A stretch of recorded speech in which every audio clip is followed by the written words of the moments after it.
Welcome into 49ers Access. My name is Sterling Bennett, and we're going to pause the draft conversations for just one episode because we have to react to what we just learned coming out of Santa Clara.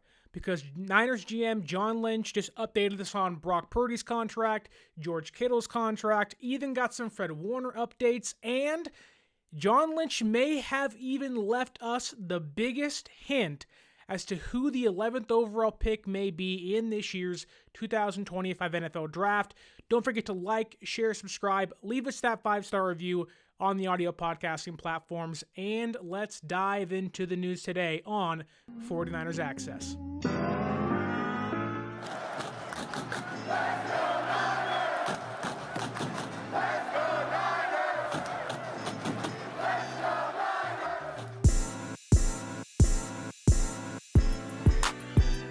Let's kick things off with the biggest, most contentious news of John Lynch's press conference, that being of Brock Purdy, because it's been a rather quiet offseason. There was some early indications that they might get a deal done during the scouting combine. Lynch and Purdy's agent were talking there. They had a meeting there. But other than that, it's been relatively quiet. It seems like negotiations have been on the down low. No one's making much of this. And it's still kind of more of a he said, she said, will they, won't they, when will they, won't they, when will they not? We're all trying to figure out what's going on out there with Brock Purdy and company. But according to Mike Silver yesterday of The Athletic, he said there's been some progress towards a multi-year extension for Brock Purdy and the San Francisco 49ers that will likely pay him more than $50 million per year. Now, Silver ended his report by saying if Brock Purdy shows up tomorrow, which is today, at the voluntary workouts, it's a good sign for both parties' negotiations, where they're at, and they're going to be in a good place. Well, the news gets better for those that want to get this thing done and put behind them, because Brock Purdy showed up today for voluntary workouts, indicating that the Niners and Brock Purdy are on good terms and they're moving towards a contract extension. Who knows how long it actually takes, but overall, it's a good direction and a good place to be in for Brock Purdy and the San Francisco 49ers. And I think, again, you're going to hear reports of people saying they should trade Brock Purdy if he holds out. Go draft Shedeur Sanders, draft a quarterback in this year's draft, and that's just a bunch of hogwash. Honestly, the Niners are going to pay Brock Purdy. The question really just is how much. And I think it goes a long way, and I think it indicates as to where Brock Purdy's mindset is, because Brock Purdy showed up today ready to work, ready to go. Now, it's not a super extensive workout. It's more of meetings, kind of a reintroduction. We were all in school once, right? It's like a welcome back kind of day. How was your summer? Let's get into meetings and scheme talk and all this stuff. Get your locker set up and all that stuff. So again, it's not a big thing. There's no media. There's no actual doing 11-on-11 drills. It's simply just a light workout and kind of a welcome back for the team, which John Lynch did say they had overwhelmingly about 95% of the players there, all of them, but I think one big name was not there. Wink, wink, that was George Kittle. But Brock Purdy was there, and I think it really shows you why Brock Purdy is the kind of player this team and most teams would want to invest in. Now, yes, Purdy's already a good player on the field, but off the field, he's telling you, I'm a team-first player. I saw the mistakes that were made last year. Brandon Ayuk, the entire saga, of he's holding in, and there's the shorts issue during practice one day. Then there's, the social media posts and the podcast. Brock Purdy told us from last season he wants to avoid the drama. And being there on day one is essentially him saying, I'm keeping to that promise. I'm keeping to my comments 6-7 months ago of I don't want to be dealt with or dealing in the drama in any way. That's his agent's job and how they do things out there when it comes to money and years and negotiations. Brock Purdy simply just wants to play football, but also wants to get paid. But you can tell his focus is on being a leader of this team, making sure he's there from day one. He learned and has seen what not to do. Don't be Brandon Ayuk. In a certain way, although you respect Trent Williams, He missed the entirety of OTAs last year, the entirety of training camp, the entirety of preseason. Brock has seen even from 35, 36, 37-year-old veterans, future Hall of Famers of maybe there are things that they did I shouldn't do as a quarterback of this team.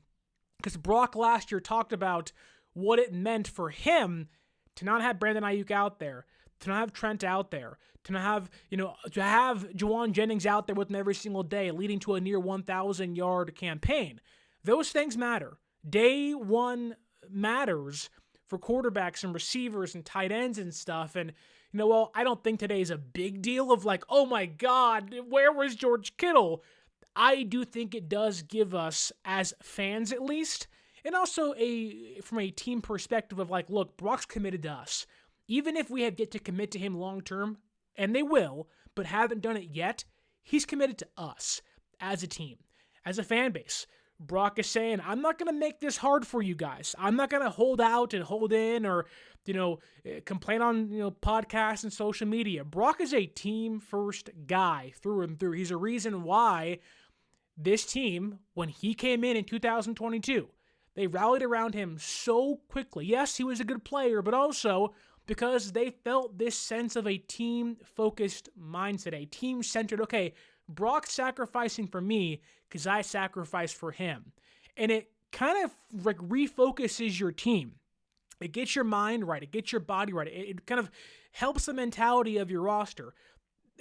That was kind of what Jimmy Garoppolo did. There were times where you'd hear players say, well, Jimmy gets into the huddle and things calm down. I think that's true. Jimmy had leadership qualities, but on the field play, it wasn't his strong suit, if you will. Whereas Brock can pair those two things now. I'm not saying Brock's elite. I'm not saying Brock's top 10. I'm not putting a stamp on Brock Purdy of a quarterback tier list or whatever. I'm just saying Brock has already proven to be a damn good football player on the field. And he's already proving through the first day of the voluntary workouts to be in this, to win this. And that matters for a team that was 6-11 last year, has to nail this draft, has to pay their quarterback, pay their tight end, wants to pay their linebacker, and has to get back to winning football games. Having your quarterback there on day one does really make us all feel pretty good. To me, again, Brock's a great player, a really good player. And it's even better when your really good players are at quarterback, but also when your quarterbacks are boring, when there's no distractions, when there's simply just, I mean business. Like Tom Brady was like that. Other great quarterbacks, Drew Brees was like that. It doesn't mean they don't do things off the field. It doesn't mean they don't celebrate and aren't loud and can do things like that. But when it comes to money, the finances, what they do behind the scenes on social media, the charities they work with, Brock is a very not me-centered person. He's not self-centered whatsoever. It is, how do I give to others? How do I put myself on the line for others on and off the field? Very charitable person, kind person, but also a pretty boring person behind the scenes, right? He doesn't have this incredible, heartbreaking story. It's just, I got a mom and a dad, and I was the last pick in the draft. But I'm also a good, I beat the odds, if you will, right? So, Brock is a boring player, but he's a really good player. And you want those types of people as your quarterbacks. Now, you can't be boring and not good. You have to be boring and good to warrant that kind of praise, and Brock has earned that in my opinion. Now, you can get into the weeds as to what he's worth and what he's not worth, but even going into the offseason where Purdy has every right to say, I'm holding out, I'm holding in, I won $65 million. If Dak Prescott gets 60, I should get more than that. Brock has every right to ask for that. Now, maybe he is, but I guarantee you this, you're never going to know about it. You're never going to know what Brock Purdy's initial asking price was. There has been no leaks. There's been no numbers out there. It's going to be in the 50 range. There has never been a concrete Brock asked for this. Brock wants to be the highest paid quarterback. And I think that's kind of exemplified into all the work he's done right after the season ended, right? Super Bowl stuff happens. They don't go to the playoffs. Brock is there doing some interviews here or there, but we've heard the entirety of the offseason, right, where Brock's in Nashville, where George Kittle lives, a guy who again, wants to get paid as well, putting in the work with him with the anticipation that, hey, we're both going to get our deals done. Putting in the work pre-OTAs, pre-training camp to make sure that he and George Kittle do not miss a beat. They have been one of the best quarterback and tight end tandems in football since Brock took over. He's putting in the work in March and trying to get things geared up for a really important season for the San Francisco 49ers, where if they can hit on their picks, their window becomes reopened or wide open once again. But it's a really important year for them. And Brock's working with George Kittle, also working with Mac Jones, his backup quarterback, Ricky Pearsall, last year his first-round pick wide receiver, Jacob Cowing, who, if you listen to what happened with Demarcus Robinson with the DUI, he may get suspended for 3 games this year. They got to have Cowing play well. Everything to me that has been shown from Brock Purdy is that's the guy you want leading your organization. Again, you can debate if he's Mahomes and Allen and Burrow and Lamar Jackson. He's not. We know that. But when you task somebody with, here's the keys to the franchise, Brock Purdy as a person has earned that right and deserves that right. And as a player, because he's really good on the field, and maybe he's top 10, maybe he's top 12, maybe he's top 8, I don't know. That can change from a given Sunday, right? But he deserves the right and the respect to go out there and hold out, but he's not.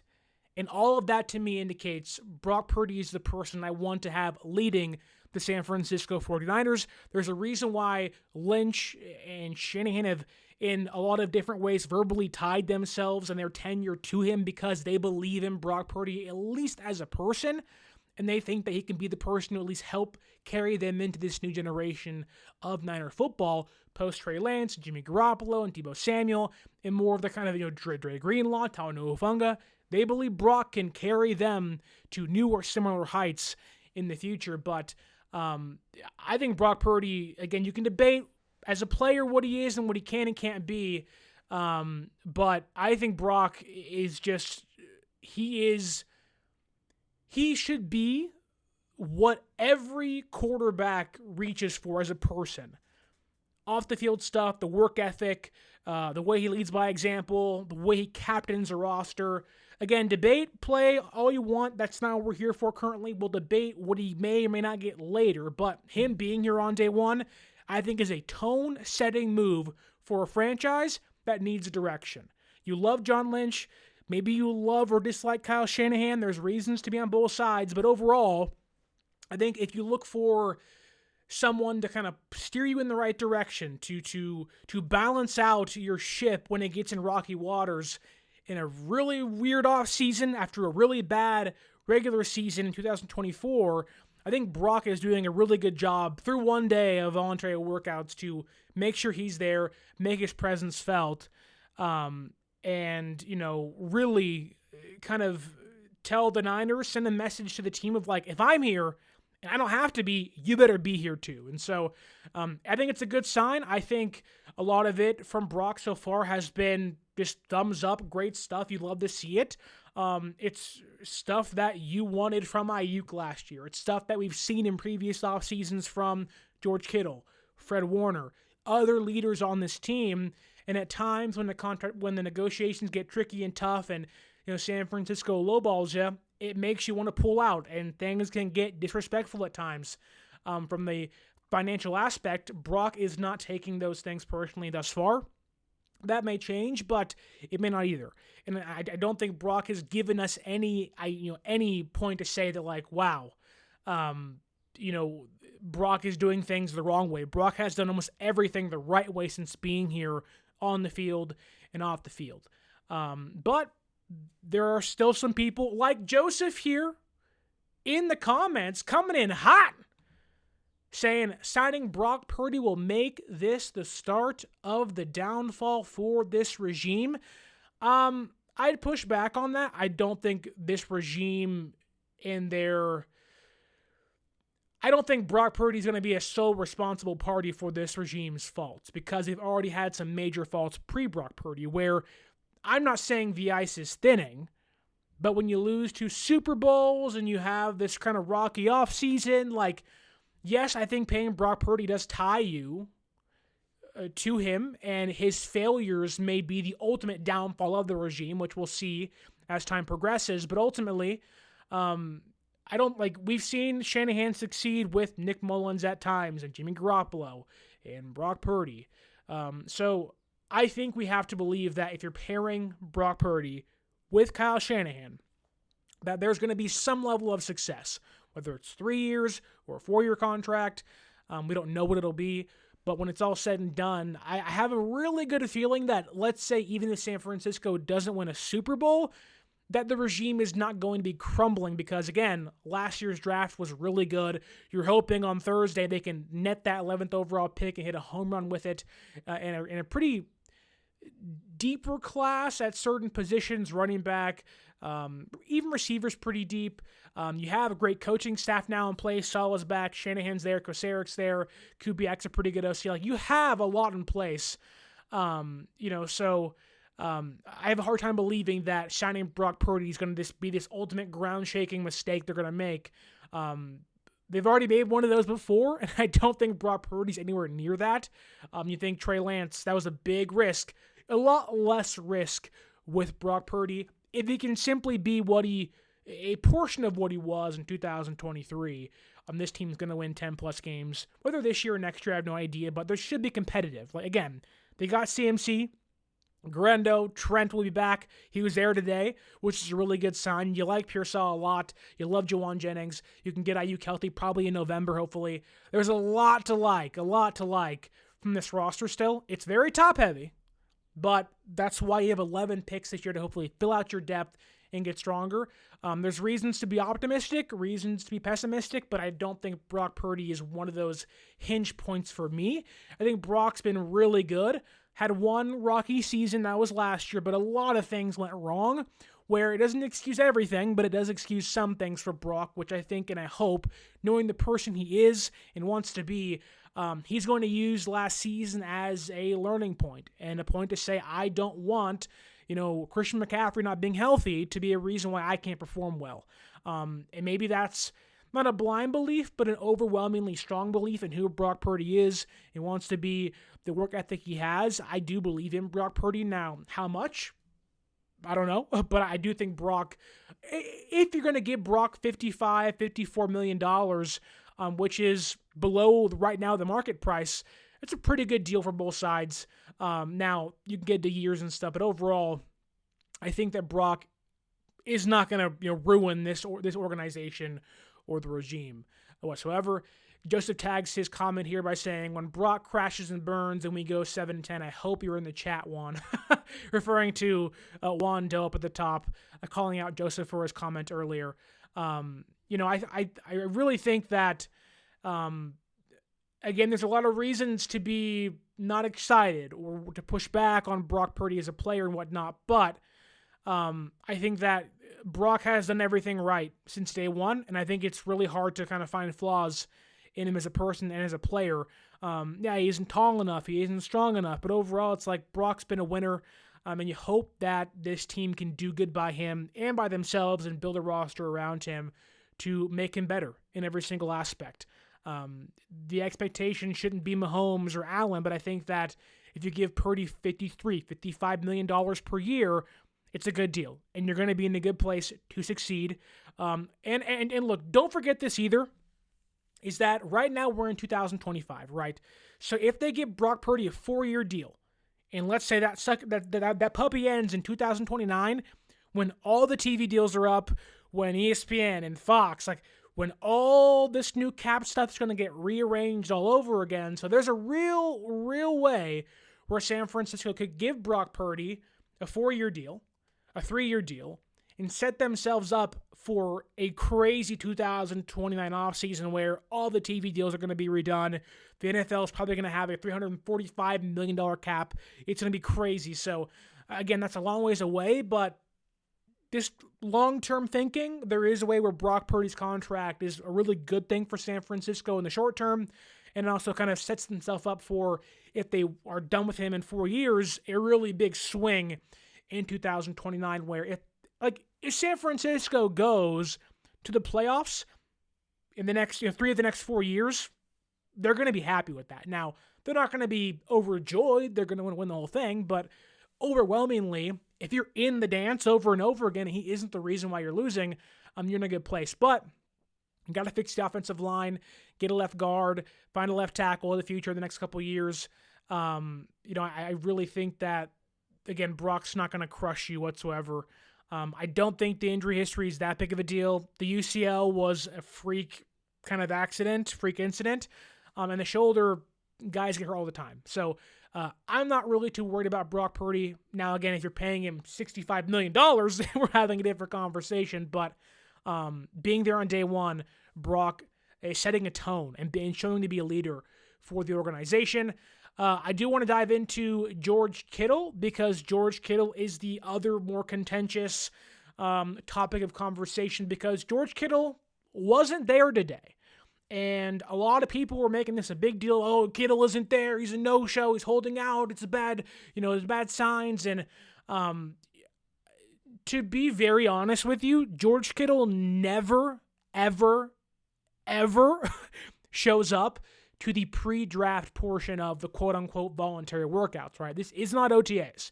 This is not training camp. This is a pre-draft welcome back visit. This is really like if you went to college. For myself, when I was a freshman in college, they told all the rookies, all the new guys, be there a week early, move yourselves in, get yourself up. There's events all over the place. They're doing things.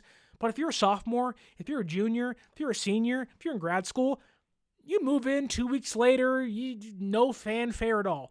This is more of that first portion of like a reintroduction. This is get your syllabus week, if you will, for a lot of these players. Now, yes, a lot of guys are there. Trent, Purdy, Fred Warner was there, and you love George Kittle to be there, but this has never been a time where he's shown up outside of his rookie season. People point to, well, he's at Nashville Predator games and at WrestleMania over the weekend. George Kittle's always at WrestleMania. Always. George Kittle, again, is always at Predator games. He goes during the season sometimes. It's very rare that a player of his status, probably going to be a future Hall of Famer one day if he continues on his trek he's currently on. He's already, I think, the best tight end in team history. And I think he realizes that, look, it doesn't make sense for me to fly out to Santa Clara from across the country in Tennessee for a day, for a week, only to then leave again and not show up for about 2 weeks' time or until May during OTAs. So to me, it's a nothing burger. Like, this means nothing to me. Kittle, yes, you want to get a deal done, obviously, and not being there, does kind of hint towards there being a problem in the future, but him actually not being there today means nothing to me. It's not a big deal.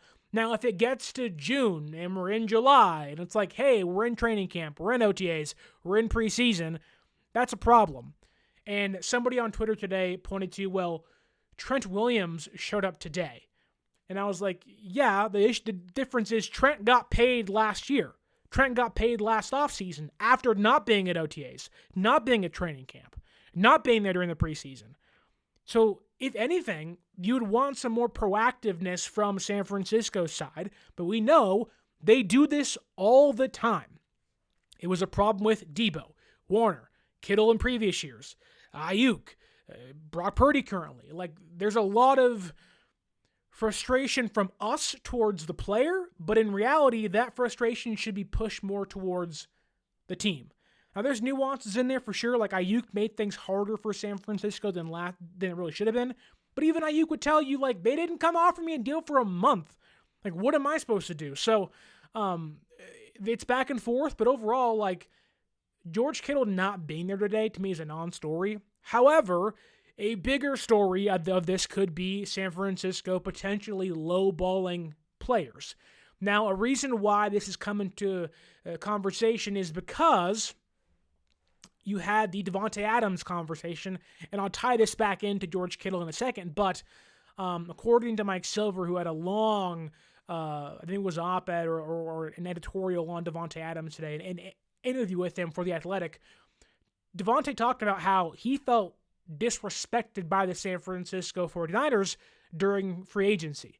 And the quote here is, "I was entertaining the Niners, but they were like, we're paying wholesale. We ain't paying retail. I didn't talk to them, but that's what my agent told me like 5 times that I quote. And I was like, okay, well, I'm not going wholesale anywhere. So there is a little bit of this. Okay, if you are lowballing Davante Adams per se, are you also lowballing George Kittle? Are you also lowballing Brock Purdy? Which I think it's pretty commonplace. We all know this now that San Francisco usually hits every player they're going to re-sign with the initial lowball offer. See if they'll blink first. See if they'll, take that and go, what the heck? Like, it's a good barometer for them to be super low, have the player come back super high, and somehow meet in the middle. Now, do I love the negotiation tactics San Francisco has? No, I don't. But this is what they do. They've always done. So Davante Adams saying I was in some way lowballed. You want to pay retail. You want to pay retail price, or you want to pay a wholesale price, not retail price. That to me is what San Francisco does for everybody. Free agents, what they do for their own players. Now, I think it's a little more disrespectful for San Francisco to, lowball their own players compared to other players that are free agents.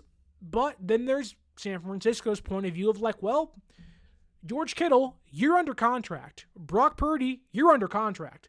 So we hold leverage over you in some way. So, again, I don't love that, but I do think there is some credence to San Francisco lowballing free agents and lowballing their own players. That said, I do want to push back on Davante Adams because Davante Adams, who I never thought was coming to San Francisco, I never thought was really didn't make sense for them to sign him. You're cutting a 31, 32-year-old Malik Collins and Leonard Floyd, and you're gutting your defensive line, and you're letting Hufanga leave, and you're letting, or you're trying to re-sign Greenlaw, but don't want to pay him as much. And again, in a big fluctuation process for this roster and the regime, you're bringing in new coaching staff. Like, Davante Adams, to me, is more of a win now, maximize your window kind of move, which is what the Rams did. But let's not forget, I'm sorry, I would also not want to pay retail price for a 32-year-old wide receiver who has had 2 very short stints in the past teams he's been on, the Raiders, because he couldn't stop bitching about the quarterback and the way the regime was run, and the Jets, who Aaron Rodgers was there and they didn't win a single thing with him on the roster. Now, I think Davante can still play, but he's over the hump somewhat, isn't the same player he was, and nobody in their right mind outside of the LA Rams are paying a wide receiver who's 32 years old at the end of his contract, going to be 34-year-old, 2 years and $44 million at $22 million a pop. Now, yes, there's guaranteed money involved, but overall, I could argue that the Niners may have offered Davante Adams, let's say, 2 years and $20 million, 2 years and $30 million. The Rams overpaid for a near 33-year-old wide receiver. I don't think it's wrong to say San Francisco may have made the right choice in not wanting to sign Davante Adams. Now, again, he would help you win games, certainly. But when you are in this fluctuation, this regime change where Shanahan is bringing back all these coaches and getting a new DC and a new Brant Boyer's coming in, and you trying to redefine Niner football, and you're cutting a lot of players and saving money and saving cash, Davante and giving him $44 million for 2 years makes no sense at all. And so for Davante to feel disrespected, dude, the Rams overpaid for you, brother. And look, the Rams are probably going to be competitive, may win the division, who knows? And Davante may be a large part of that. However, I don't think, in my opinion, it was a bad deal. I would shoot low for a 32-year-old wide receiver as well. I would shoot low for a guy who almost ran himself out of Las Vegas, who forced his way to New York, got to New York, and was like, well, you're going to cut my quarterback, so I don't want to play here either. Like, that's a really confusing way to play football, and that, to me, doesn't fit in with San Francisco. Now, look, the Jets are a mess. The Raiders were a mess. But Davante Adams, to me, doesn't fit what San Francisco wants to do off the field, where Davante feels like a guy where if he don't get the ball through 6 games, he's going to quit on you. San Francisco can't have that. at $22 million a year. Like, Davante, you got overpaid by a lot. Like, Davante is probably going to be a Hall of Famer one day. He is a legend of the NFL of the last 2010 decade, right? 2015 to 2022, whatever it was. His prime, like, is a great Davante Adams player. Really great player. Him and Aaron were phenomenal in Green Bay. But if I told you, off the field wise, does Davante really fit in the locker room? Does he really fit in San Francisco? And even then, it looks more like Davante from the quote he put out, not what San Francisco put out, from what he put out. He was entertaining them. They were simply just making an offer. The pitch was, okay, I want to go to San Francisco, not they want me to sign there. That's a big difference. You have a lot of players that have their, pick of the litter. Some players want to go to San Francisco or Las Vegas or Seattle or New Orleans or the Jets. Okay, well, that team may not really have a fit for you, the money for you, so they're going to give you what they see fits in their roster, in their cap and whatnot. In San Francisco, having to pay Brock Purdy and George Kittle and Fred Warner and cut some players, well, there's some give or take there for sure. Davante Adams doesn't fit in the vision they foresee. So for him, which, okay, it's his truth, whatever, to feel disrespected in some way, brother, there's no way in hell San Francisco, at this point in time, 2 years ago, yes, they would have signed you. 3 years ago, of course they would have signed you. But now in 2025, in the context of this year and these contracts and what they're trying to do after a terrible season, Davante Adams never fit into what the vision for the franchise was moving forward. And I'm sorry, even then I would not pay a 32-year-old wide receiver coming off two very short stints with the Raiders and the Jets, who had locker room issues, who forced his way out of Las Vegas after bad quarterback play for 1 to 2 years because they traded away Derek Carr. Like, that does not fit in San Francisco. So when I heard Davante Adams' quotes, I laughed. And I was like, okay, I would have paid discount price too, brother. Like, you aren't the same player you were. You disappear at times. You get overly frustrated easily. Like, if you don't have Aaron Rodgers, you ain't been the same guy. Now, look, him and Stafford, probably going to be great. He fits what the Rams quarterback situation is like more so than Brock Purdy and company in San Francisco. So, Davante, you got paid. You're probably going to have a pretty good year in LA, but overall, I wouldn't pay a 32-year-old wide receiver $44 million for 2 years. Not a chance.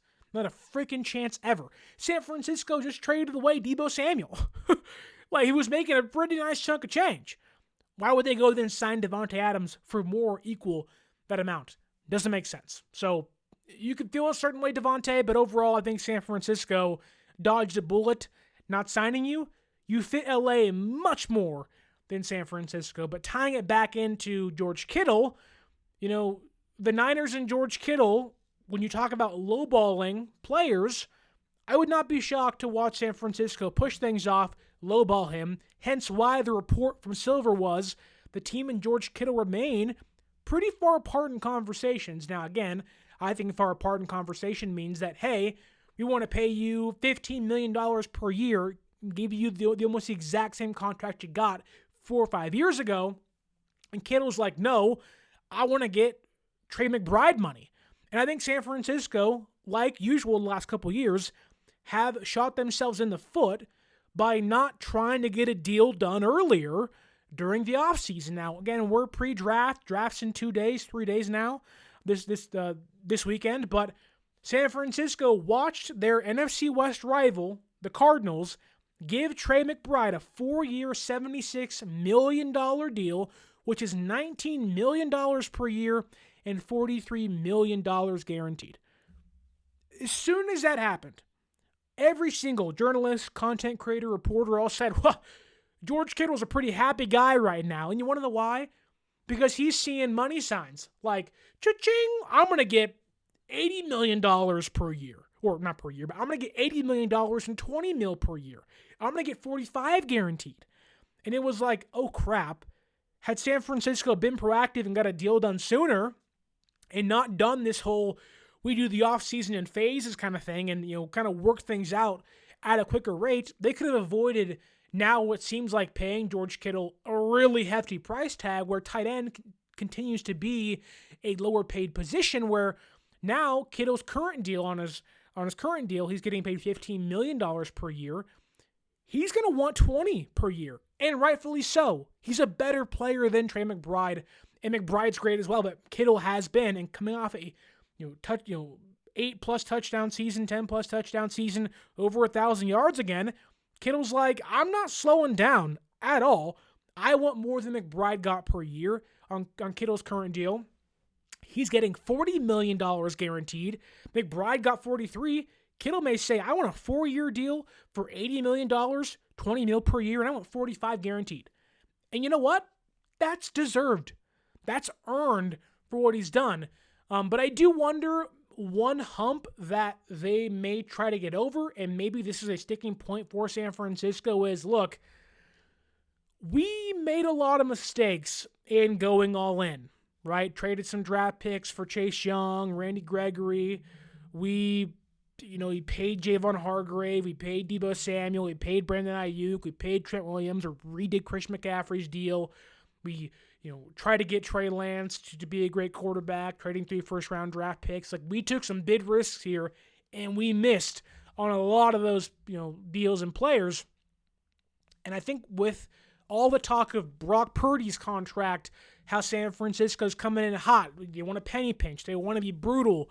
They want to be this kind of ruthless, financial, or, these negotiators, right?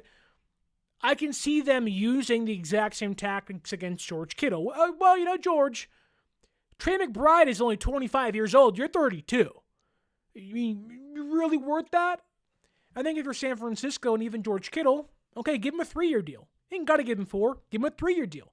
Kittle, the way he plays, and yes, there's been some injuries here or there, but overall, relatively healthy player, one of your best players in franchise history. He needs to be a lifelong 49er, not for nostalgia, because he's a really good player for you, and your quarterback you're about to sign to a big-year deal, well, they have really good chemistry, and what they do helps you in football games. I also wonder, the age could bring and could try to make San Francisco, kind of drag Kittle's asking price down. But also, I wouldn't be shocked to see San Francisco want to get Purdy's deal done, and the years of Purdy's deal may be similar, same timeline for George Kittle's deal, right? Purdy gets 3 years, Purdy gets 4 years. Could we see a mirror of that for George Kittle as well? Of like, look, if Purdy's going to be gone in 3 or 4 years' time, well, maybe George Kittle, who in 3 years will be 35 years old, maybe that's his exodus as well. So I don't know how much that actually matters, but overall, I think we could see something of the sorts be at play here with San Francisco, Kittle, and Brock Purdy and their negotiations, that there may be some similarities in how they're utilized and how San Francisco comes to play during those. I do want to pause for 1 second to ask you kindly that if you're going to go to a concert, a baseball game, an NBA playoff game, to use our promo code 49ersaccess, 49ERSACCESS at SeatGeek.com and save yourself $20 off your first purchase. To me, SeatGeek is the best place. It's the best ticketing app. I'm going to hopefully Money in the Bank for WWE. Survivor Series is in San Diego. The Giants are coming to LA in May. I'm going. And I'm like, I want to see my boys in the orange and black play. And I'm using SeatGeek and saving myself some money off my purchase by using my own promo code. That's how cheap I am. And hoping, in your case, you can also use the promo code to help yourself out at SeatGeek.com. We have some comments here in the YouTube chat saying trade George Kittle. I don't know who put this out there. I don't know why I'm seeing Titans fans discuss, oh, you draft Cam Ward at 1 and you get George Kittle for, a day 2 pick. Why in the world, after trading away Deebo Samuel, and having Ayuk be hurt probably till November at some point in time, not knowing the health of Christian McCaffrey, would you trade away your best offensive weapon? Like, that makes no sense. The Niners don't need to sell high on George Kittle. For what? For what? An extra day to pick Or do you just keep the all-pro tight end you have? Like, what are we doing? Why trade? Like, George is a leader. Kittle is a great person in the locker room. He's a great PR person for the organization. You trade away George Kittle, people are going to be more upset off the field in that locker room than when you traded away Deebo Samuel. And you are going to face more repercussions trading away George Kittle, unlike trading away Deebo Samuel, who really isn't going to hurt you too much in his absence, in my opinion, this year. George Kittle is the heartbeat, the lifeblood of the offense. The way he plays, he belongs in red and gold forever, in my opinion. I think he should be. I think he will be. And even if a team like, the Titans came calling, hey, we'll give you pick 33 at the beginning of the second round, then you get into a conversation of, okay, do we take Tyler Warren at 11 and then get whatever you want, on, pick 33? But even then, there's no promised Tyler Warren, who a lot of his touches are manufactured. They're screens. He's the wildcat quarterback at times, who's a good player, but there's more manufacturing of touches compared to Kittle, who can just get open against defenses. I would rather have George Kittle for 3 years, knowing he's probably going to be an All-Pro or Pro Bowler all those years, compared to Warren, who may need some time to get to Kittle's level. Why would you trade away your All-Pro tight end for a guy who may never be an All-Pro at the NFL level? That doesn't make sense to me. If you're trading away unknown draft picks for George Kittle, it's a win. But you're trading away George Kittle, who has shown you he can still play at a high level, off a 1,000-yard receiving season, where he became the third highest receiving yard leader in franchise history. You're going to trade that guy away? No, it's not going to happen. It shouldn't happen. It shouldn't even be part of the conversation. We had this conversation 2 off seasons ago before they signed him. It keeps coming up, and it never happens, nor should it happen. You don't trade away good players. Deebo Samuel, in my eyes, and seemingly San Francisco's eyes, really wasn't a good player last year. You don't mind trading him away. George Kittle's a damn good football player still. A really good football player still. Every team, minus the Chiefs, would want George Kittle. Like, he is tight end 2, tight end 1 in the entire league. You can argue at times he's better than Travis Kelce. It makes no sense. The conversation is stupid to have of trading away George Kittle. It's not going to happen. It shouldn't happen. I don't care about where is he in the playoffs? Yeah, I get that. A lot of guys don't show up well. I don't think Kittle's the reason for that. The people forget this. They really forget this.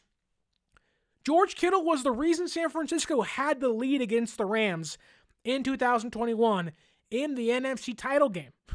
He caught the touchdown, fade away in the back of the end zone over a defender. He was the guy that got you a lead and extended your lead. Now, I get it. They've played a lot more playoff games since then, but you can almost wash the entirety of 2022 away because Purdy hurt the elbow against Philadelphia. And it's just matchups and stuff. Kittle, to me, you need him. And look, a lot of his usage come playoff time, he's playing offensive line because they can never figure out why right tackle is a big, important position for them. So, again, George Kittle needs to be a San Francisco 49er for life. To me, he's in the echelon of the Frank Gore, the Patrick Willis, should have been Navarro Bowman forever. It just made sense. It makes sense for those guys to be on your roster. And Joseph, yes, I would agree here, Joseph. Paying $20+ million for a 31-year-old tight end will bite you in the butt. I would agree, but the difference is in this day and age, tight ends play till they're about 35 and can be competitive. How old is Travis Kelce? How old is Travis Kelce is my question. I get it. Different players. They play different. But how old is Travis Kelce? I guarantee you look it up here on my phone, he's 35 years old.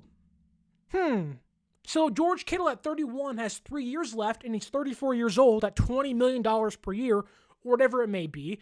I don't mind that. Travis Kelce's playing at a high level still. Kittle's playing at a high level still. You can get an all-pro player. He needs to be on this team. It doesn't make any sense to trade away a great player, an all-pro player, a near Hall of Fame player if he continues to play at this rate. He is the second best tight end of his generation. It's Kelsey and it's Kittle, and there's a big gap beneath them. Like, this is the Tony Gonzalez, Antonio Gates of their time. You don't trade away those players. It'd be different if San Francisco sucked and they're rebuilding. They're not. They're not. They want to compete. They view this as a retooling, recalibration year, and Kittle is a part of the future of them getting back to hopefully top of the mountaintop. So, no. Kittle's not getting traded. It shouldn't happen. Shouldn't even be open to conversation unless you're getting a first-round pick. And Joseph, I get it. You are Mr. Negativity here today. I don't know why you are. I don't know who hurt you, Joseph. But if you think San Francisco is going 6-11 the next 3 seasons, I'm going to ask you to go touch some grass for a second, walk outside, get some vitamin C. It's not going to be that bad. I don't know who hurt you. But I tell you what, we are going to preach some positivity because, yes, there is some injury stuff with the roster and whatever, but it's a darn good coaching staff and a darn good roster. So I love the comments. We can have the conversation, but overall, it's like George Kittle is going nowhere, nor should he. This is a good team that will be somewhat competitive in 2025, and they hope in 2026 they can reclaim their spot atop the NFC again and hopefully even more in the future. It's a risk. They have moves to make. They have to hit the draft in a couple days. Got to hit on their pick. But, and look, Joseph, why would they not be 6-11? Brock Purdy is a good quarterback. Christian McCaffrey's a good receiver. They're probably going to draft one again this year. Or CMC's a good running back and a receiver. They have a darn good roster. It's top heavy.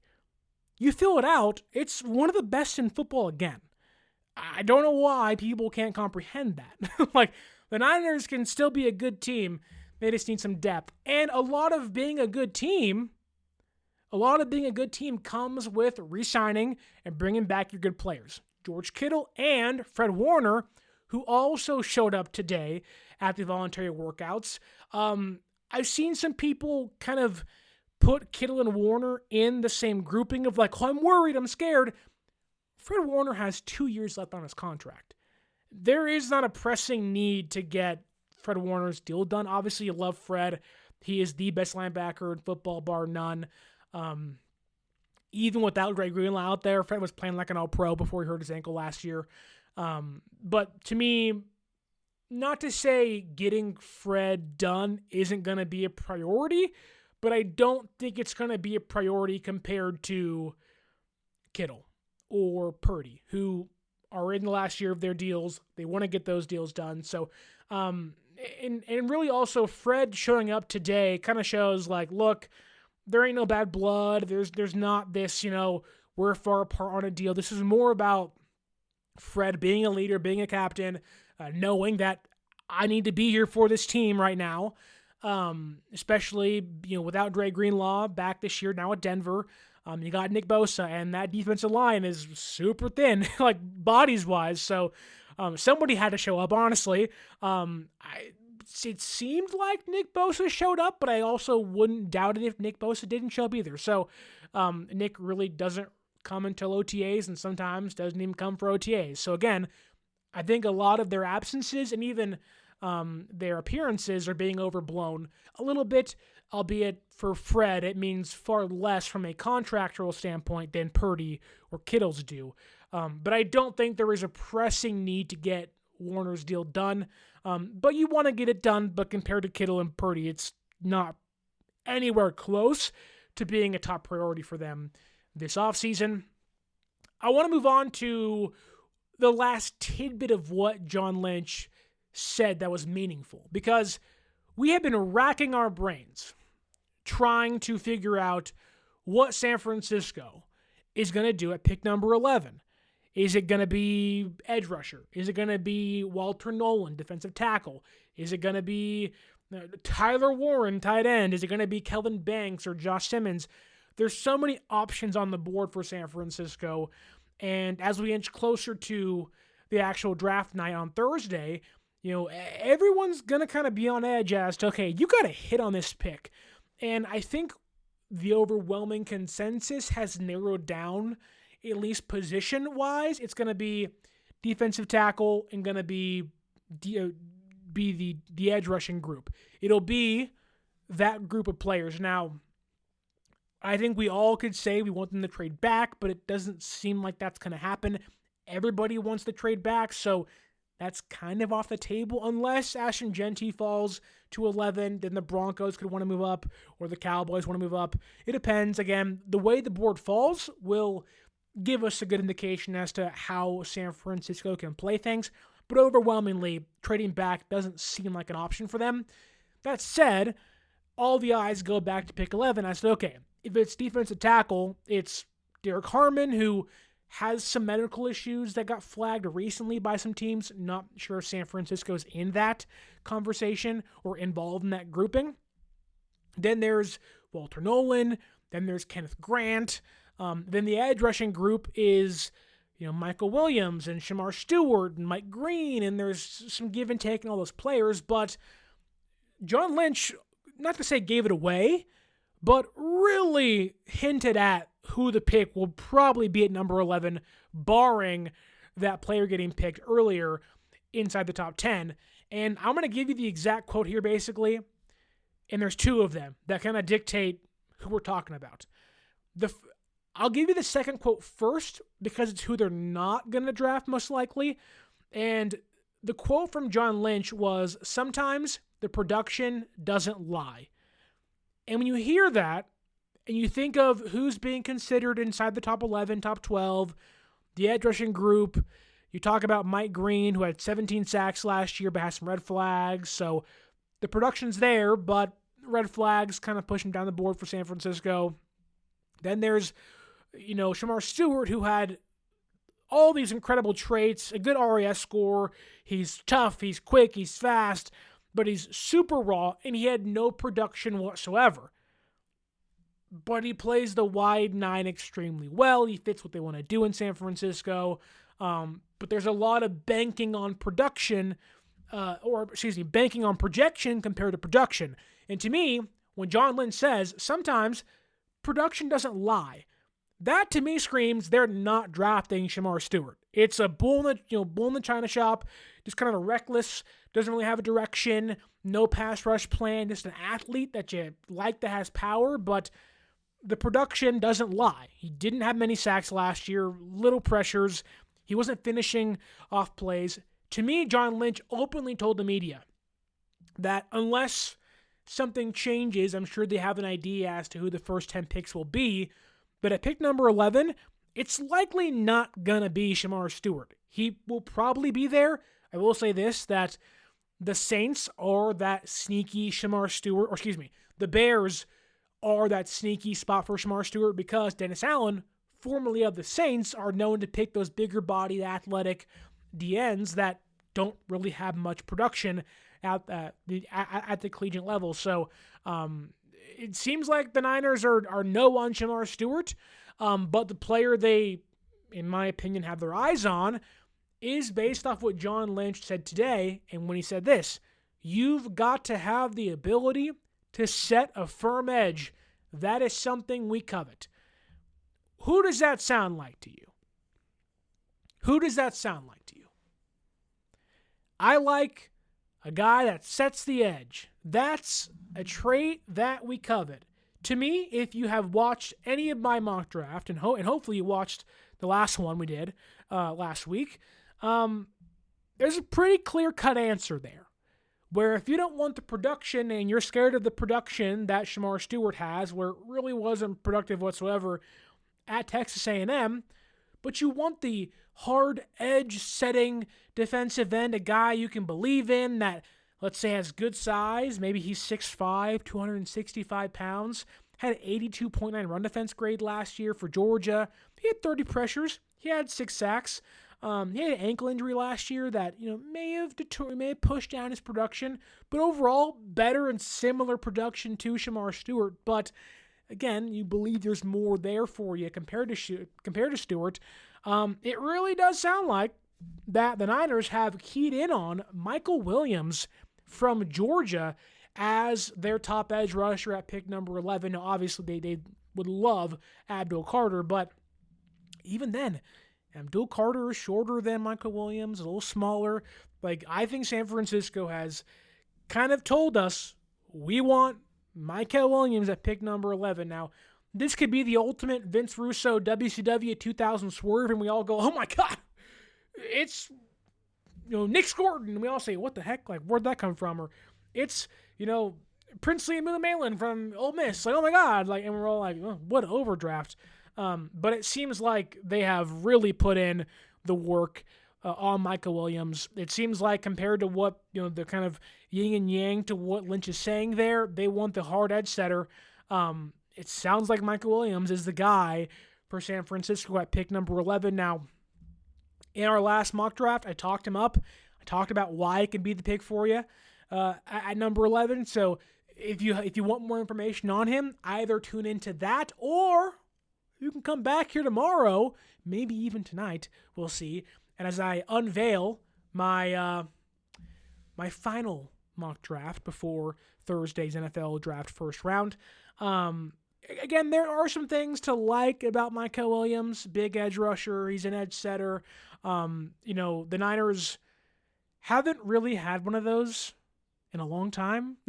Not like even Ebukam, who was a good player for us. He was like, 7 sacks a year, 8 sacks a year, but he wasn't a big player. He kind of like that C+, B- type player, where Michael Williams is this big, hulking, 6'5", 265-pound player, 34 and 3/8-inch arms. He'll just get inside an offensive lineman. He can also play inside-outside, violent player. You would really want there to be some more pass rush productivity, but I would rather take a chance on Michael Williams, who already has an important trait: run stuffer, run defender, hard edge setter, keep quarterbacks in the pocket, contain running backs going to the outside, compared to Shamar Stewart, who really doesn't know what the hell he's doing. There's a lot of athletic traits to like, but really there's not much else. It's way more projection with Shamar Stewart compared to Michael Williams, who at least can be a base down player for you and stop the run, which this team desperately needs. So I would not be shocked to watch Michael Williams be this team's first round pick at number 11. And it kind of really shows and kind of tells us what John Lynch is thinking. And the way he talked, it sounded like there's a real consensus in the room, because he mentioned that when they draft well, there is an overall consensus. So it does sound like that it's not just him. It's Saleh, it's Shanahan, it's Kocurek. They really like Michael Williams, that pick number 11. But time will tell what happens on draft night. Things can get crazy. This is one of the more unpredictable drafts in recent years. And hopefully you watch my final mock draft coming out in the next few days or so. And maybe if you're lucky, and I'm lucky, you can join myself, Mark Grandy, and others on 95.7 The Game's YouTube channel and the airwaves in San Francisco as we get to live react, discuss, and analyze day 1 and hopefully day 2 of the 2025 NFL Draft. I can't wait. I'm excited. This is what we wait for all March. As soon as the year ends, it's put your eyes to the draft. So I cannot wait to see what happens on Thursday. I can't wait. It's going to be awesome.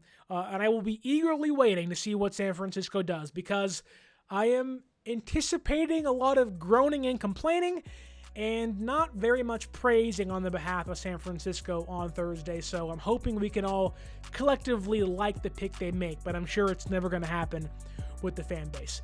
That said, you can follow us on social media at 49ers_access is the X or Twitter.